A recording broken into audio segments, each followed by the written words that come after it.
Mario Rivadulla presenta Teledebate con Ramón Reyes, Alex Jiménez y Dilenia Cruz. Teledebate, objetivo y veraz, siempre fiel a la verdad.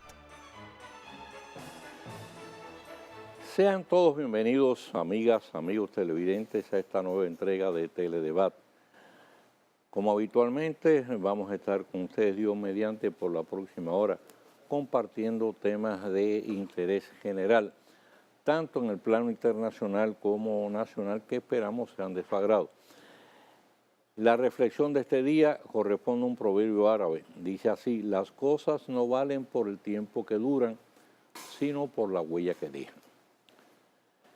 Y los pasos de la historia nos recuerdan que en el año 1789 comenzaron a producirse en Francia las primeras revueltas que darían origen a la Revolución Francesa. En 1902 fue patentada en Alemania la fabricación de los llamados barbitúricos. En 1904 nació el poeta chileno Pablo Neruda, cuyo verdadero nombre era Ricardo Eliezer Neftalí Reyes Basualto. Por su notable obra poética fue galardonado con el Premio Nobel de Literatura. Activista político, fue senador, embajador en Francia, precandidato presidencial y miembro del Comité Central del Partido Comunista de Chile. En 1920 fue inaugurado oficialmente el Canal de Panamá y 4 años más tarde Horacio Vázquez fue elegido presidente de la República. Se produjo el retiro de las tropas interventoras norteamericanas que mantenían ocupado el país desde 1916 y dio inicio a la llamada Tercera República. Con ese motivo, la Comisión de Efemérides Patria, que preside el historiador Juan Daniel Balcácer, depositó una ofrenda floral en el Panteón de la Patria en homenaje a Gregorio Urbano Gilbert, los mártires de la Barranquita y muchos otros dominicanos que ofrendaron sus giras luchando contra la invasión extranjera. Al otorgar el Premio Nacional de Periodismo Uchi Lora, se está reconociendo la extraordinaria calidad de su trabajo como comunicador de casi medio siglo, fiel a sus convicciones y a sus posiciones que ha defendido en todo momento con talento y gallardía. Así que nuestras felicitaciones a Uchi Lora por este más que merecido premio. Y también al jurado, pues, que tuvo, en este caso, el buen juicio de hacer esta singular y merecida escogencia.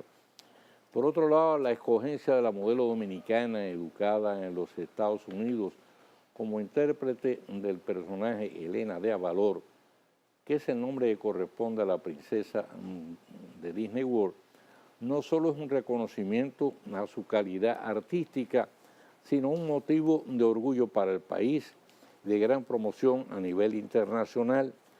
Su debut será el día 22 de este mes, pero ya la promoción está en televisión con millones de seguidores. Es la primera latinoamericana en prestar su figura y su voz al personaje, así que es un señaladísimo honor. Por otro lado, los distintos sectores que están involucrados en el pacto eléctrico, y recuerden que se ha planteado el pacto eléctrico como una prioridad antes del pacto fiscal, y es lógico. Además, del pacto eléctrico, bueno, se han creado muchas expectativas, porque todo el mundo sabe que los problemas que arrastramos desde hace más de medio siglo con el sistema eléctrico, un sistema eléctrico irregular, ineficiente, costoso. Y bueno, las aspiraciones que podamos llegar, en este caso, a disponer de un servicio de energía, de electricidad, que responda precisamente a las aspiraciones de la gente, que sea regular, o sea, que sin apagones, sin interrupciones, además con unas tarifas pues más moderadas. Eso lo está esperando además el sector productivo nacional, porque el alto costo de la energía es un componente de mucha importancia en los costos operativos o los costos de las empresas, y eso le restan competitividad. Entonces, esos sectores acordaron implementar medidas para rebajar las pérdidas de la sede. Es decir, en el país ahora mismo hay un 35, un 40% de energía que se sirve y no se cobra. Entonces, el pacto que se ha hecho es tomar una serie de medidas en conjunto para tratar de reducir las pérdidas de la sede a un 15%, pero en los próximos 6 años, o sea, de manera gradual. Lo ideal se estima que en sistemas eléctricos una pérdida no mayor de un 10, un 12% debe ser lo manejable, lo soportable. En el caso de la República Dominicana, bueno, eso se ha mantenido prácticamente en permanente quiebra en las finanzas del sistema eléctrico nacional y naturalmente ha afectado la calidad del servicio. Entonces, lo que se procura va a ser mejorar las finanzas, reduciendo de manera significativa la evasión, porque ese es un requisito indispensable para lograr el equilibrio financiero del sistema, la estabilización del servicio, que es una necesidad en lo que data de casi medio siglo. Por otro lado, el programa de inversión por parte de la sede para el futuro, haciendo unos 1.200 millones de dólares. Entre ellos ahora mismo, pues, se está gestionando un préstamo para poder, en este caso, pues, mejorar la condición de las redes eléctricas, porque por ahí también una pérdida técnica, pues, bastante elevada, desmedida. Por otro lado, señores, este fin de semana fue trágico en exceso en el país. Mire, el número de muertes violentas llegó a 44. Esa es una cantidad superior a los feriados de Navidad y Nuevo Año. Claro, la mayoría de los accidentes, eso no hay ni que decirlo, fueron consecuencia de colisiones vehiculares. Sobre todo la fatal colisión que tuvo lugar entre una patana y un camión que iba cargado de fieles y pastores que regresaban de un culto religioso. Eso fue en la carretera de Sánchez. Hay una familia, óigame, que tuvo una tragedia. Esa sola familia perdió 8 de sus miembros. Y las investigaciones de la ME responsabilizan al chofer de la patana, quien sobrevivió a la colisión, porque dice que tomó el sentido contrario del carril del camión. Eso fue en horas de la noche. Imagínense ustedes el tremendo impacto que eso debe haber representado, donde es decir, el camión llevó todas las de perder, como es natural, y así ocurrió. Fíjense que el chofer, repito, ha sobrevivido, y en cambio de los pasajeros que en el camión ya se han reportado 16 o 17 muertos y además una gran cantidad de heridos, algunos de ellos en condiciones realmente críticas.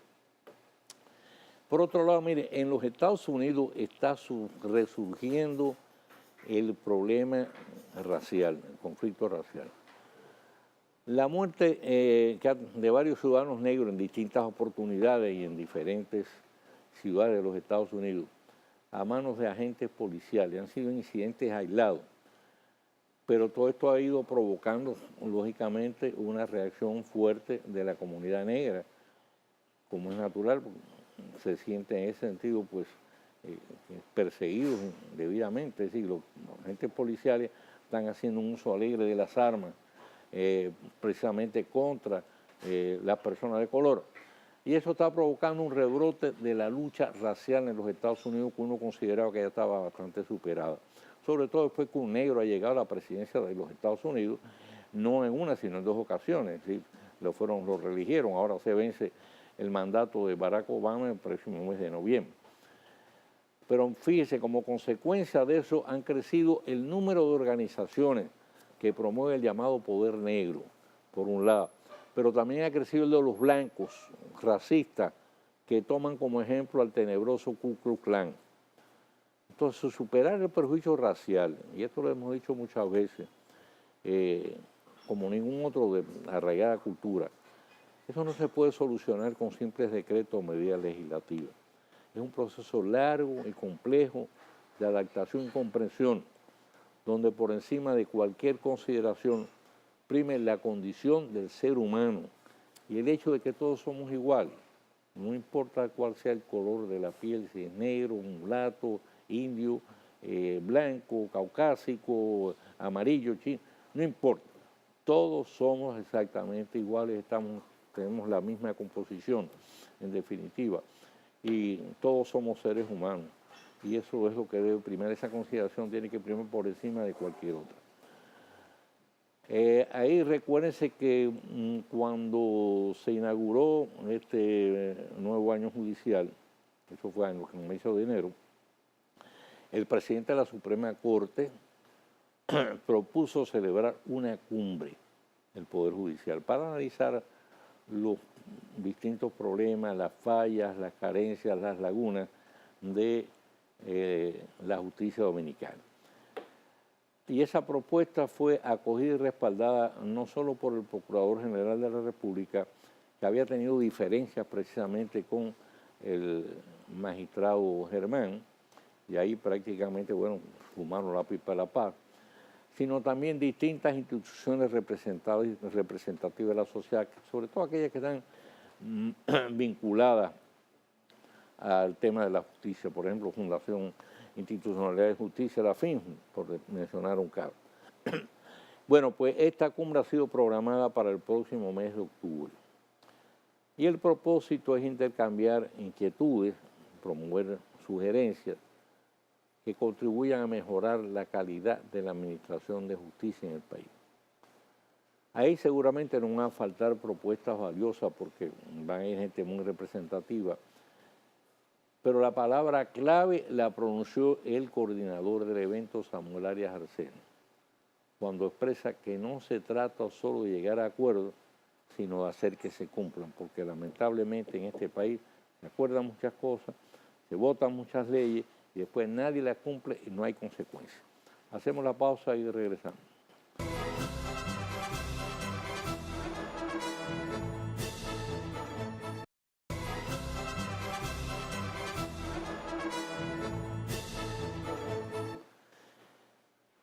Llama la atención y resultan contradictorias algunas críticas que se han dirigido al vocero de la presidencia, Roberto Rodríguez Marchena, porque este tuiteó y después se dio a la luz pública en los medios de comunicación los resultados de un estudio llevado a cabo en el año 2002 sobre el sistema de salud de la República Dominicana. Y ahí quedó establecido que los médicos del sector público, que están supuestos por ley a rendir una jornada de 6 horas, apenas prestaban servicios por menos de la tercera parte de ese tiempo.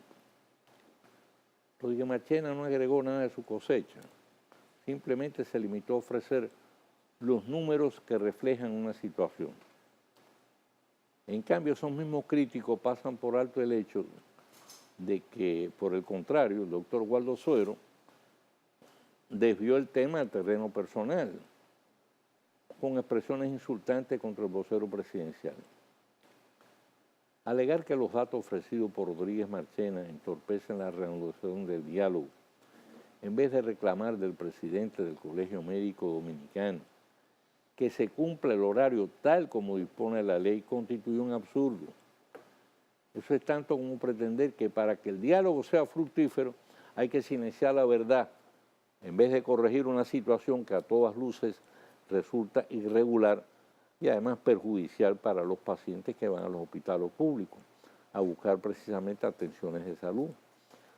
Está bien que los médicos aspiren, y estamos totalmente de acuerdo, a recibir un salario digno y condiciones también adicionales favorables, pero como contrapartida ellos tienen que cumplir también su parte del compromiso, y el compromiso es trabajar 6 horas, prestar servicio durante 6 horas.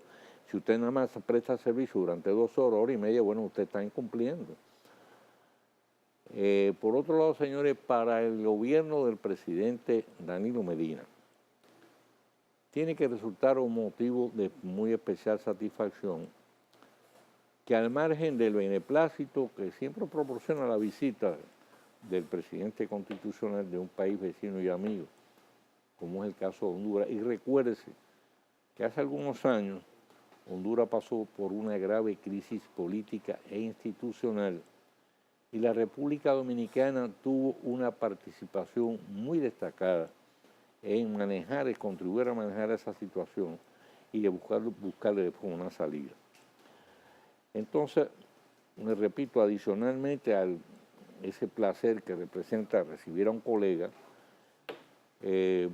bueno, está en este caso el orgullo adicional del interés que muestra en tomar como modelo para replicarlo en su país varios de los proyectos que se están ejecutando aquí. Por ejemplo, la visita sorpresa, la banca solidaria, los proyectos de reubicación habitacional, humana y social como el de la Nueva Barquita, y así como ese proyecto gigantesco que es la ciudad de Juan Bosch, donde va a haber miles y miles de soluciones habitacionales de bajo costo. Ahora, en contrapartida, el país centroamericano nos está ofreciendo asesoría técnica en ganadería y agricultura, donde ellos pues han logrado toda una serie de avances. Así, de esa forma, en ese intercambio, se construyen y se estrechan los lazos de hermandad y cooperación entre los países de la región, que es lo que tenemos que buscar precisamente, que haya hermandad, que haya un trato fraterno entre todos, que seamos solidarios, que nos ayudemos mutuamente, porque juntos es que hacemos la fuerza y el beneficio de uno debe ser traducirse en el beneficio de todos. Y volviendo a los Estados Unidos, señores, las elecciones norteamericanas lógicamente tienen una gran importancia para nuestro país. La tiene también para la comunidad dominicana que reside en los Estados Unidos. Ahí tenemos el caso de Adriano Espaillá, que posiblemente ahora está prácticamente en el carril de adentro para las elecciones de noviembre ser el primer dominicano que llegue al Senado de los Estados Unidos. Y que tiene todas las posibilidades, todas las papeletas están a su favor. Pero de acuerdo a los resultados de una encuesta realizada con vistas a las elecciones presidenciales, eso va a ser el próximo mes de noviembre, ahí cesa Barack Obama, el periodo Barack Obama, digo, no sale todavía de la Casa Blanca, tiene que haber un proceso de transición que es mucho más rápido, más breve que aquí. Pero de acuerdo a esa encuesta dice que Donald Trump no tiene mucho que esperar del electorado de origen latino. La proporción que le saca de ventaja a Hillary Clinton es de 3-1. Hillary tiene un 74% de aprobación en el electorado latino y este señor Trump tiene apenas un 24%. Ninguno de los dos ha sido todavía proclamado oficialmente, pero en el caso de la señora Clinton todo indica que ese es un hecho consumado, que se llama un clavo pasado. En tanto, el locuaje controversial empresario, yo creo que no la tienen todavía todas consigo para conseguir la candidatura del Partido Republicano, porque todavía hay muchos dentro de ese partido que objetan la candidatura y el desempeño de este señor, porque temen con él, que con él de candidato van a marchar a una derrota segura. Porque este señor dice cada disparate, señores, que cada vez que es un disparate de eso, bueno, pierde espacio como es natural y pierde simpatía. Yo creo que fue un fenómeno de momento, pero se va a ir desinflando. Es un globo que se va a ir desinflando. Por otro lado, tenemos que nada más y nada menos que durante los 3 primeros meses de este año, estamos hablando de enero, febrero y marzo, el total de muertes por accidentes de tránsito ascendió a 548 personas. Y es muy posible que esta cifra no refleje totalmente la realidad, que se quede corta. Si la misma no incluye los heridos graves que, aunque no murieron en el momento mismo de la colisión, posteriormente, en cambio, debido a la gravedad de sus lesiones, pues fallecieron en los hospitales. Y esto es una sangría interminable, señor, interminable. Es superior en conjunto. Usted suma los feminicidios, los suicidios, los asesinatos por encargo, las víctimas de atraco y otras formas violentas de muerte. Y todo ese conjunto no llega a la totalidad de víctimas provocadas por los accidentes de tránsito. Sin embargo, aquí nadie parece que ha perdido el sueño por eso, nada más los pobres familiares, como esta pobre familia que perdió nada menos que 8 miembros. Imagínense usted con la colisión esta que hubo en la carretera de Sánchez, cuando el chofer de la patana tomó el carril que no le correspondía en sentido contrario, y bueno, prácticamente desbarató el camión donde conducían ahí de regreso de un culto religioso a los pastores y a una serie de fieles, ¿no? Una tremenda tragedia, ya son como 16 o 17 muertos ya. Y tenemos que, el caso de Venezuela, ese es otro caso al que tenemos nosotros que darle seguimiento, así como tenemos que darle mucho seguimiento a las elecciones de los Estados Unidos, porque recuerden que los Estados Unidos es nuestro principal socio comercial y en definitiva nosotros giramos dentro de esa órbita geopolítica comercial que es el país más poderoso de la Tierra. Pues también en el caso de Venezuela, en el caso de Venezuela porque además tenemos muchas relaciones más bien de carácter afectivo, aparte de Petrocaribe, pero las relaciones básicamente son de carácter afectivo, relaciones de muchos años. Ha habido dominicanos huyendo de Trujillo, fueron a dar a Venezuela, parte a Cuba, parte a Venezuela, parte a Costa Rica, y también venezolanos ahora mismo, bueno, han venido a refugiarse en la República Dominicana porque no estaban de acuerdo con la política que estaba siguiendo el régimen chavista. A muchos de ellos pues le confiscaron los negocios, o lo intervinieron. Otros, bueno, pues ante la situación, la política que estaba haciendo el gobierno, pues como no estaban de acuerdo, pues salieron al exterior y aquí ha habido una comunidad venezolana, de refugiados venezolanos, que ha ido creciendo en todo este tiempo y muchos de ellos han hecho inversiones muy fuertes en el país. Así que por muchas razones tenemos que darle seguimiento muy cercano a todo lo que ocurre en el país bolivariano.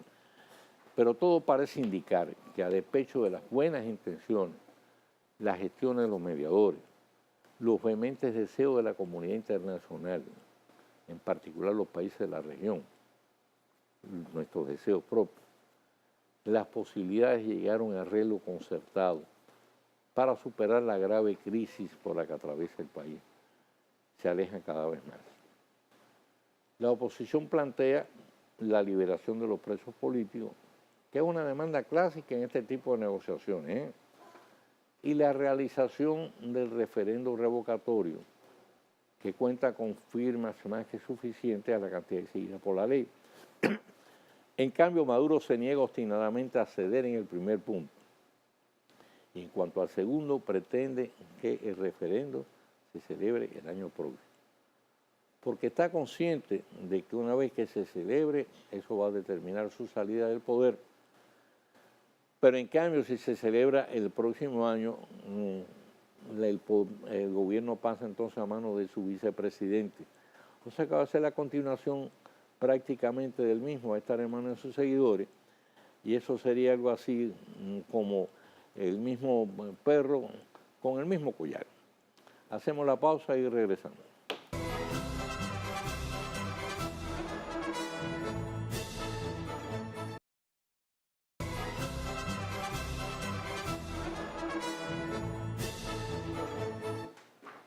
Bueno, todo en general, lógicamente menos los afectados.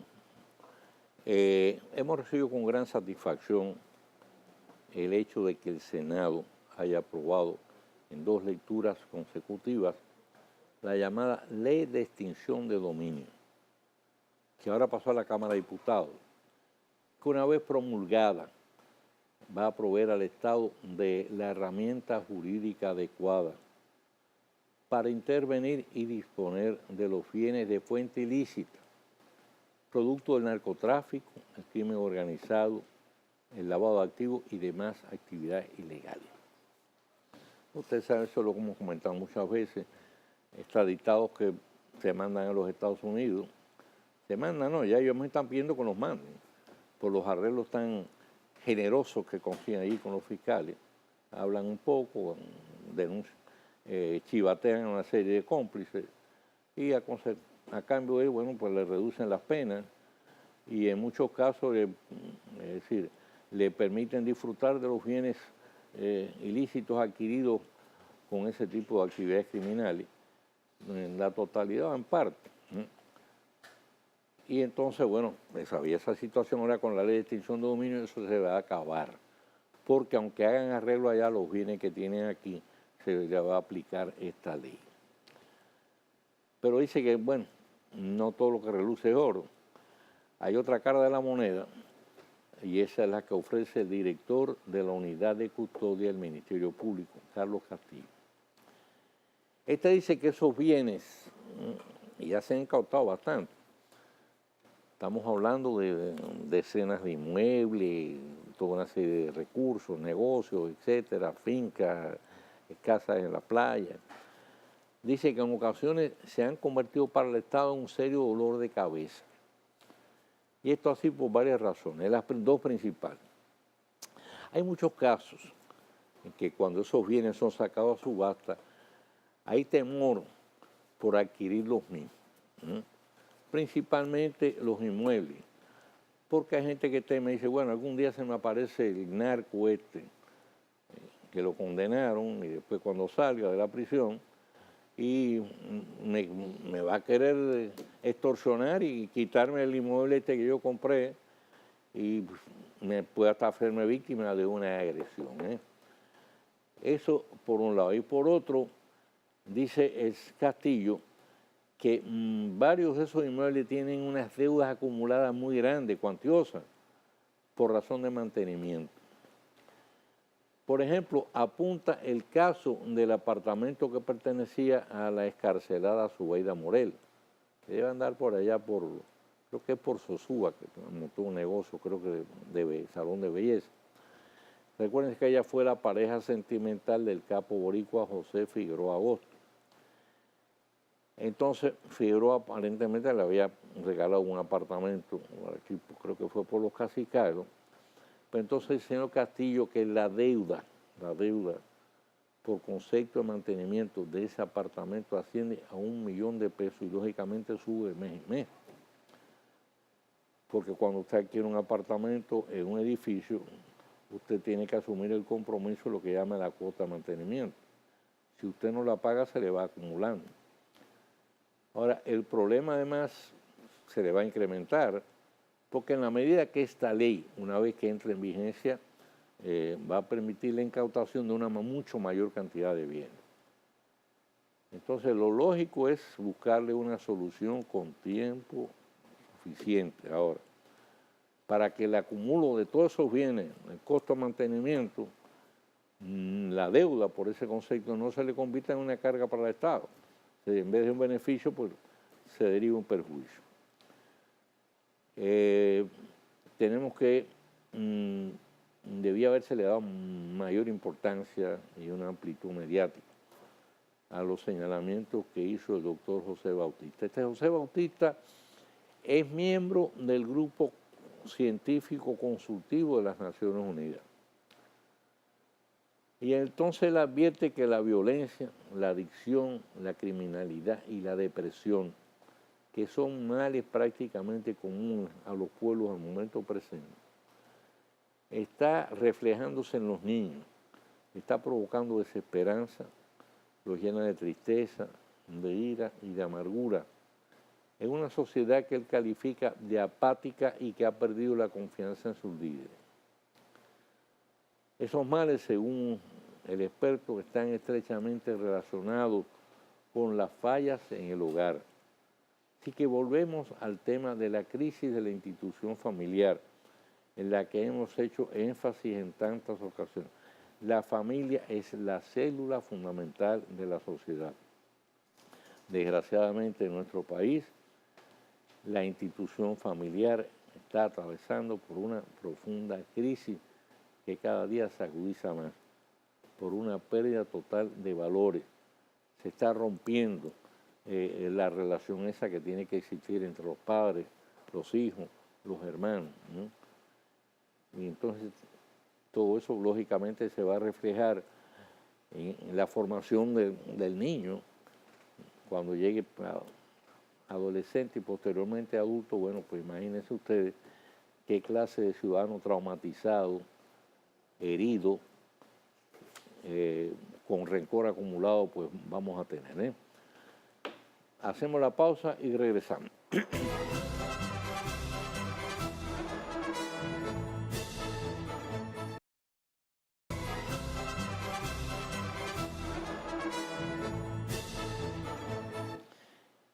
Bien, mañana Puerto Plata va a estar de fiesta porque está anunciada la inauguración del hermoso parque paisajístico y el amplio anfiteatro, el más moderno del Caribe, con capacidad para 4.000 personas. Eso van a ser dos nuevos atractivos al proceso de recuperación de ese importante polo turístico, el cual está cobrando nueva vida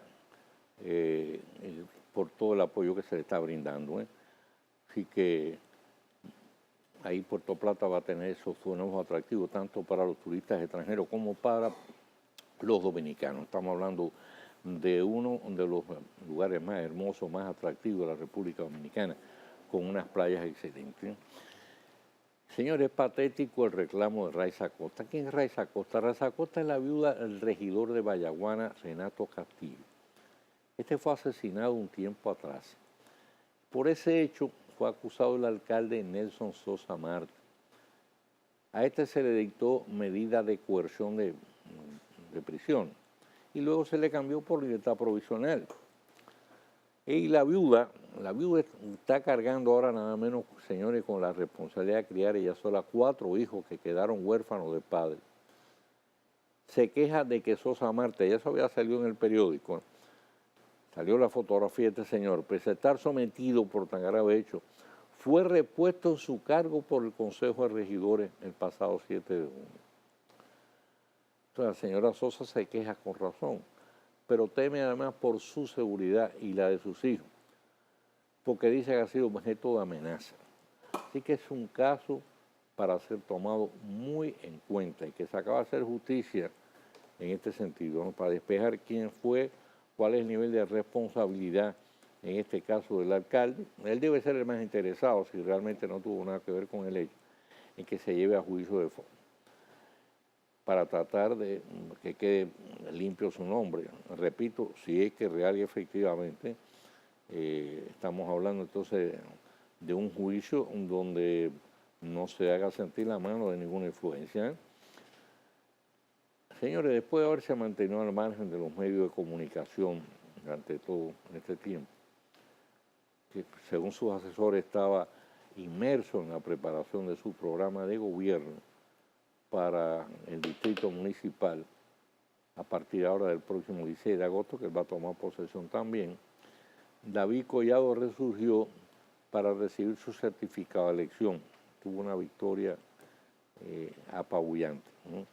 Inesperada además, que cambió el giro de la noche a la mañana en una campaña espectacular de apenas mes y medio, donde además, y esto es muy importante, en ningún momento apeló a términos insultantes, peyorativos contra el alcalde Roberto Salcedo. O sea, que hizo una campaña con un nivel de decencia, de altura, como decía el ejercicio político en la República Dominicana, tal como lo proclamó Juan Pablo Duarte cuando dijo que fuera de la filosofía, la política era el ejercicio más noble que podía dedicarse al ser humano.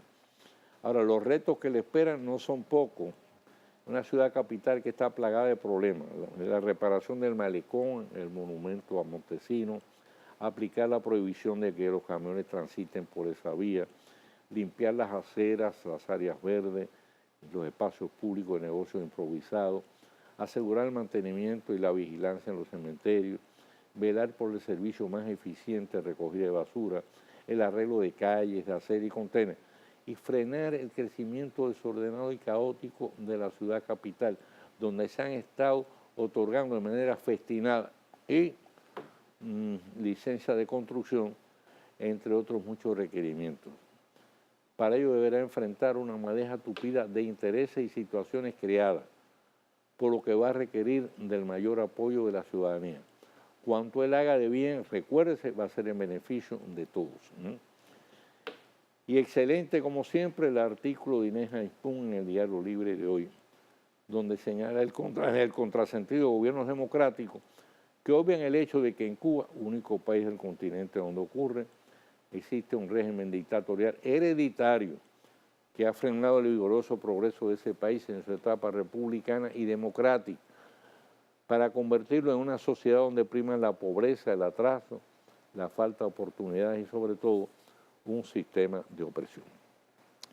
Vamos a hacer la pausa y cuando regresamos volveremos con el tiro rápido de hoy.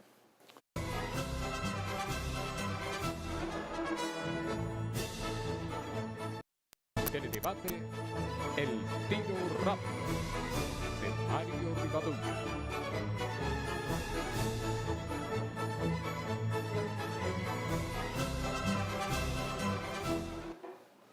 A nadie debería asombrar la revelación de la fiscal del Distrito Nacional, Jenny Berenice Reynoso, de que al presente 6.241 personas sometidas a la acción de la justicia burlan la medida de libertad condicional de que disfrutan, incumpliendo la obligación de hacer su presentación periódica.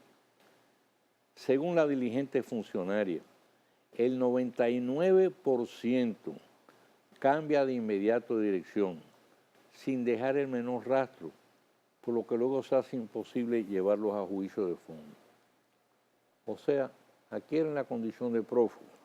Entonces uno tiene que suponer que al hacerlo así, bueno, se están autoincriminando, están admitiendo su culpabilidad. Ahora, un elemento de más gravedad es el hecho de que entre los evadidos figuran 71 imputados ya condenados y 487 sometidos por tráfico de drogas, lavado de activos, homicidio y robo. O sea, delitos de mayor cuantía. Y esto tan solo en el Distrito Nacional, por lo que si sumamos casos similares que se dan en el interior del país, la cantidad sería mucho más elevada. El hecho es que no estamos en presencia de una situación novedosa. Ya cuando la propia fiscal Berenice Reynoso, a poco de tomar posesión del cargo que desempeña al presente, para el que fue promovida en razón de los méritos que acumuló en el mismo ejercicio, pero en la jurisdicción de Santiago, reveló que se había encontrado miles de casos en esas condiciones. ¿Cuáles son las razones que facilitan el que tantos imputados burlen la acción de la justicia? El Código Procesal Penal establece los requisitos para que un imputado pueda gozar de libertad provisional. Pero al parecer, algunos jueces hacen una aplicación demasiado amplia de esa disposición. Cuenta también el hecho de que instituciones e iglesias expiden un tanto a la ligera constancias de buena conducta para avalar la solicitud de libertad provisional de los sometidos. Inexplicablemente, las compañías aseguradoras que piden pólizas de fianza a favor de detenidos no asumen ninguna responsabilidad ante el incumplimiento de los mismos de las medidas de coerción y su fuga, cuando en otros sistemas enfrentan el riesgo de perder su monto. Y en adición, tal como admitiera hace mucho tiempo el Procurador General de la República, esta no dispone de los medios necesarios para dar seguimiento a los beneficiados por la libertad provisional, ni siquiera en aquellos casos de delitos graves. Tal ocurrió, recuérdense, con la famosa evasión de los pilotos franceses, que hoy guardan prisión en su país por el mismo delito de narcotráfico por el cual se les procesó aquí. Los defensores del Código Procesal Penal actual argumentan que el mismo es garante de derechos fundamentales para los prevenidos, que es un código moderno. Pero aún admitiendo que sea así, lo cierto es que nuestra justicia, nuestra administración de justicia, no dispone de los recursos y mecanismos necesarios para impedir que el respeto a esos derechos no se convierta en una patente de corso a favor de la delincuencia, incluso en los casos de crímenes más graves. Es lo que lamentablemente ha venido ocurriendo y sirve de fuerte punto de apoyo a quienes objetan el código. No es de extrañar, por consiguiente, la facilidad con que no pocos delincuentes, después de ser sometidos, vuelven en breve a las calles para cometer nuevas y a menudo mayores fechorías. La frecuencia con que se reporta la detención de individuos por delitos mayores con varios expedientes anteriores y un amplio prontuario policial no debiera, por tanto, ser motivo de asombro. Mientras continúen las fisuras y fallas en la administración de justicia y ésta siga siendo tomada de mojiganga, seguirá persistiendo y ampliándose el clima de inseguridad ciudadana, no como una percepción, sino como una penosa, peligrosa y preocupante realidad. Bendiciones para todos los amigos televidentes, tengan todos un excelente resto de la noche, no se muevan de frente a sus televisores para que sigan disfrutando de la programación de este Canal 23 y Dios mediante, pues mañana volveremos a encontrarnos aquí con una nueva entrega de Teledebat.